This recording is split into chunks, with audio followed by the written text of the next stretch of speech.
अस्सलाम वालेकुम dear student. आज हमारा यूनिट 2 कंप्लीट हो गया है। तो यूनिट 2 की आज हमने ये पेज नंबर 30 है, MCQs करने हैं। तो नेक्स्ट स्टार्ट करते हैं हम। Select the correct answer from the given options. First option है हमारे पास the set of natural number. अगर हमारे पास एक सेट नेचुरल नंबर का अगर एक सेट है तो हम ज़ीरो ऐड कर देते हैं, यानी with zero added to it becomes a set of whole numbers. Natural set हमारे पास होता है 1 से स्टार्ट। तो उन्होंने कहा है कि इफ़ विद ज़ीरो एडिड, ठीक है, तो अगर हम ज़ीरो भी ऐड कर देते हैं तो क्या ये होल सेट बन जाएगा? यस, तो ये ट्रू है हमारा। अब नेक्स्ट हमारा ऑप्शन है position of 4 in the number, यानी कि इस नंबर में हमने 4 की पोजीशन फाइंड करनी है। अब देखो, हम जब भी किसी नंबर को काउंट करते हैं तो राइट साइड से काउंट करते हैं।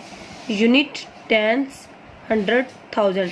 तो ये 1000 4 टॉपिक पे आ रहा है। किस टॉपिक पे आ रहा है? 4 पे। तो ये 1000 है, यानी 1000 वाले पे हम टिक करेंगे। उसके बाद 3 वाला ऑप्शन है position of 8 in the numbers.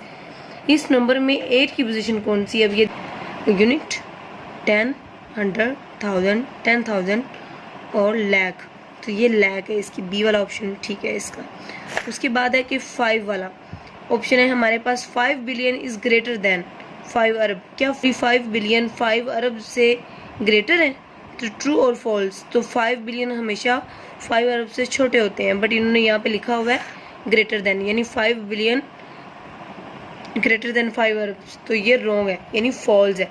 ठीक है, 5 अरब ग्रेटर देन होते हैं 5 बिलियन से, 5 बिलियन लेस देन होते हैं अरब से। ठीक है, अभी हमारे पास 5 वाला ऑप्शन है सम ऑफ 2, यानी 2 3 डिजिट नंबर्स लेने हैं हमने, कि ये भी मेरे पास नंबर्स हैं। अब मैं आपको पास एक और है,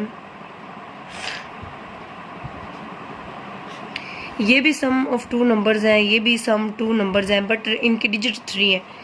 तो मैं इसे प्लस करती हूँ, ये 6 है, ये 2 है, ये 4 हो जाएगा। तो इसका आंसर तो 3 डिजिट हो गया।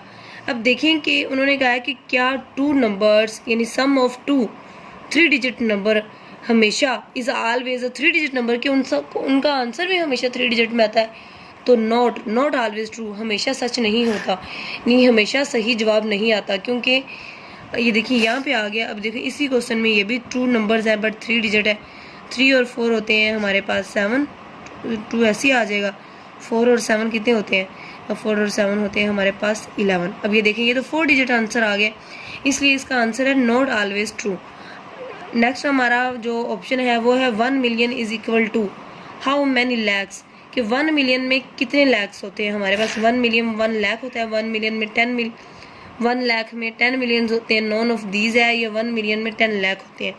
तो इसका आंसर ये है कि 1 मिलियन हमेशा 10 लाख के इक्वल होता है। 10 लाख हो तो वो हमारा 1 मिलियन के इक्वल होता है। ये नेक्स्ट हमारा यूनिट है 3 फैक्टर्स एंड मल्टीपल्स फैक्टर्स।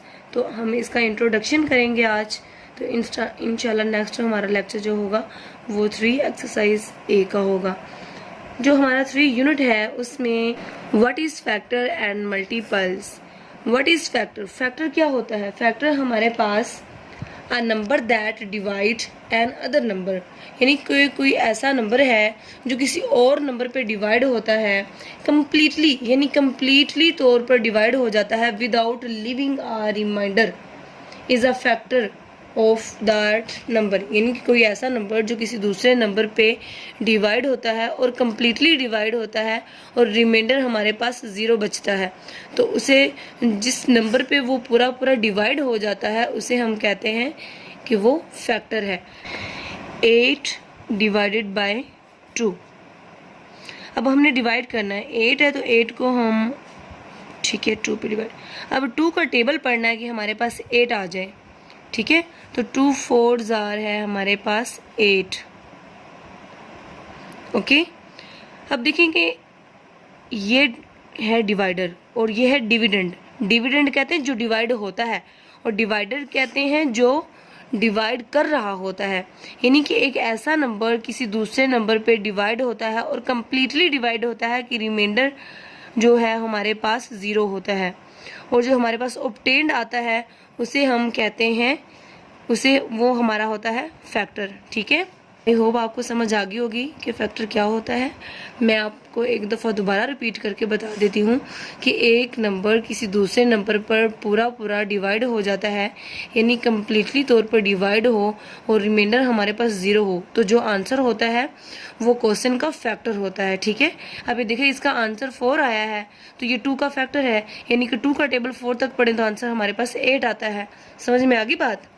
ये है फैक्टर्स। अब है हमारे पास मल्टीपल्स। क्या होते हैं मल्टीपल्स? कहते हैं कि एक सीक्वेंस होती है मल्टीपल, किसी भी नंबर को हम किसी नेचुरल नंबर से बस मल्टीपल करते जाते हैं। सपोज दैट एक टेबल है जो हमारे पास 2 का टेबल है, यानी किसी भी 4 का टेबल, 3 का टेबल, 5 का टेबल, 6 का टेबल, कोई भी टेबल, वो हमारे पास मल्टीपल्स हैं। सपोज दैट मैं 2 का एक टेबल लिख देती हूँ आपके पास, 2 1s are 2, तो ये 2 का मल्टीपल है। अब 2 2s are 4, तो ये भी 2 का मल्टीपल है क्योंकि 2 के टेबल पे 4 आ जाएगा। अब 2 3s आ रहे हैं हमारे पास 6, 2 4s आ रहे हैं हमारे पास 8, तो ये मल्टीपल हैं। ठीक है, अब मैं कहूँ कि आपने 2 के मल्टीपल लिखने हैं, 2 के आपने 5 मल्टीपल लिखने हैं, तो आप 5 मल्टीपल कैसे लिखेंगे? 2 1s are 2, 2 2s are 4, यानी 2 3s are 6, 2 4s are 8, 2 5s are 10, यानी कि ये 2 के मल्टीपल हैं। समझ में आ गई बात? यानी कि 2 के टेबल पे ये हमारे पास 2 भी आता है, 4 भी आता है, 6 भी आता है, 8 भी आता है, 7 10 भी आता है, तो ये हमारे पास 2 के मल्टीपल है।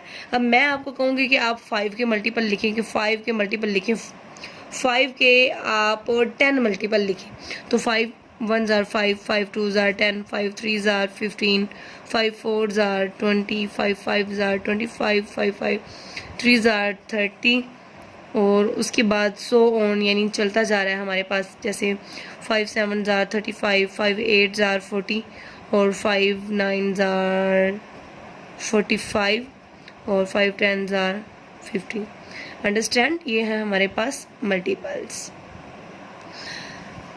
आई होप आपको मल्टीपल और फैक्टर की समझ आ गई है। अब हमारा नेक्स्ट जो हमने इंट्रोडक्शन करना है वो है what is prime numbers and what is composite number. तो प्राइम नंबर क्या होते हैं? प्राइम नंबर वो होते हैं जिसके ओनली 2 फैक्टर होते हैं। ठीक है, ये मैंने आपको पहले भी किसी एक लेक्चर में बताया हुआ है कि फैक्टर्स, प्राइम नंबर्स क्या होते हैं। तो प्राइम नंबर्स वो होते हैं जिसके 2 फैक्टर होते हैं, यानी कि एक ऐसा नंबर, एक तो वो अपने आप के टेबल पे जाता है, यानी एक अपने आप पे डिवाइड होता है, एक किसी और टेबल पे जाता है। तो जिस नंबर के 2 फैक्टर होते हैं उसे हम कहते हैं प्राइम नंबर। तो प्राइम नंबर को मज़ीद अच्छे तरीके से समझने के लिए आए हम आपको एग्जांपल से समझाते हैं। तो मैं नंबर्स लिखती हूँ आपके सामने, 1 2 3 4 5 6 7 8 9 10।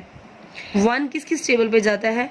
1 1 के टेबल पे ही जाता है, 1 किसी और टेबल पे नहीं आता। अब 2 है, 2 1 के टेबल पे भी आता है, 2 2 के टेबल पे भी आता है। समझ में आ गई बात? अब 3 है, 3 1 के टेबल पे भी जाता है, 3 3 के टेबल पे भी जाता है, 3 किसी और टेबल पे आता ही नहीं है। अब 4 है, 4 1 के टेबल पे भी आता है, 4 के टेबल पे भी आता है, 2 के टेबल पे भी आता है। ठीक है, ये इसके फैक्टर बता रही हूँ मैं आपको, यानी कि जिस नंबर पे ये पूरा डिवाइड हो जाता है हम उसे उसका फैक्टर कहते हैं। फैक्टर मैं आपको पहले भी बता चुकी हूँ, दोबारा रिपीट कर रही हूँ कि फैक्टर वो होता है यानी कि किसी नंबर को किसी नंबर पे पूरा डिवाइड हो जाता है हमारे पास और रिमाइंडर 0 बचता है, तो जो क्वोशिएंट होता है वो उसका फैक्टर होता है।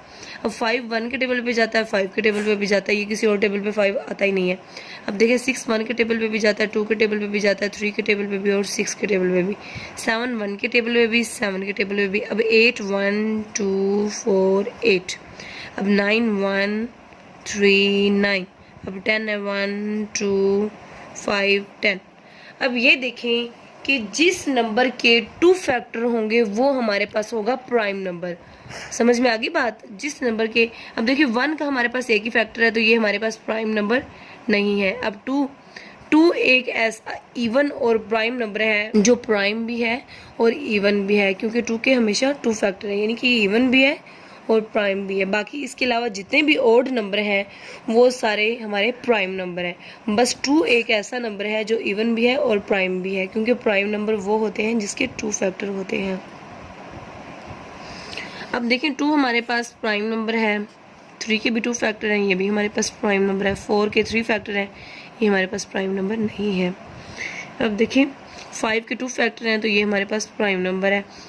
अब 6 के 4 फैक्टर हैं तो ये हमारे पास प्राइम नंबर नहीं है। 7 के हमारे पास 2 फैक्टर हैं, इन 2 फैक्टर हैं तो ये हमारे पास प्राइम नंबर है। 9 के हमारे पास 3 फैक्टर हैं, यानी कि 9 एक ऐसा नंबर है जो हमारे पास ऑड भी है और प्राइम नहीं है, क्योंकि इसके फैक्टर्स ज़्यादा हैं, तो ये भी हमारे पास प्राइम नंबर नहीं है, ये भी प्राइम नंबर नहीं है। अब 10 भी है, ये भी हमारे पास प्राइम नंबर नहीं है। अब देखें 11 है हमारे पास, 11 के जो 11 है उसके 2 ही फैक्टर हैं, यानी 1 और 11, तो ये भी 11 भी हमारे पास प्राइम नंबर है। अब 13 है हमारे पास, 13 भी प्राइम नंबर है। अब ये देखें कि जिसके 2 फैक्टर हैं वो हमारे पास प्राइम नंबर है, ठीक है, जिसके 2 फैक्टर हैं वो प्राइम नंबर है, और जिसके 2 या 2 से ज़्यादा फैक्टर है, यानी 2 और मोर फैक्टर, वो हमारे पास कंपोजिट नंबर्स होते हैं। जैसे सपोज दैट अब 4 है, 4 के 2 से ज़्यादा फैक्टर है हमारे पास, तो ये हमारे पास कंपोजिट नंबर है, ठीक है। अब 6 के 2 से ज़्यादा फैक्टर हैं तो 6 भी हमारे पास कंपोजिट नंबर है। 8 के हमारे पास 2 से ज़्यादा फैक्टर हैं तो 8 भी हमारे पास कंपोजिट नंबर है, ठीक है। और 9 भी हमारे पास कंपोजिट नंबर है, क्योंकि इसके भी 2 से ज़्यादा फैक्टर और 10 भी हमारे पास कंपोजिट नंबर है। अगर आप इस मेथड से क्वेश्चन करेंगे, यानी composite number, what is composite number and prime number, तो आपका क्वेश्चन कभी भी रॉन्ग नहीं होगा। मैं आपको दोबारा एक दफ़ा रिपीट करके बता रही हूँ कि जिसके 2 फैक्टर होते हैं वो प्राइम नंबर होते हैं, और जिसके 2 और मोर फैक्टर होते हैं, यानी 2 से ज़्यादा फैक्टर होते हैं, उसे हम कहते हैं composite number. Okay, I hope आपको बहुत अच्छी से समझ आ गई होगी। ये हमारा छोटा सा इंट्रोडक्शन था यूनिट 3 का, what is factors and multiples. Subscribe my channel, like and share with other students and friends.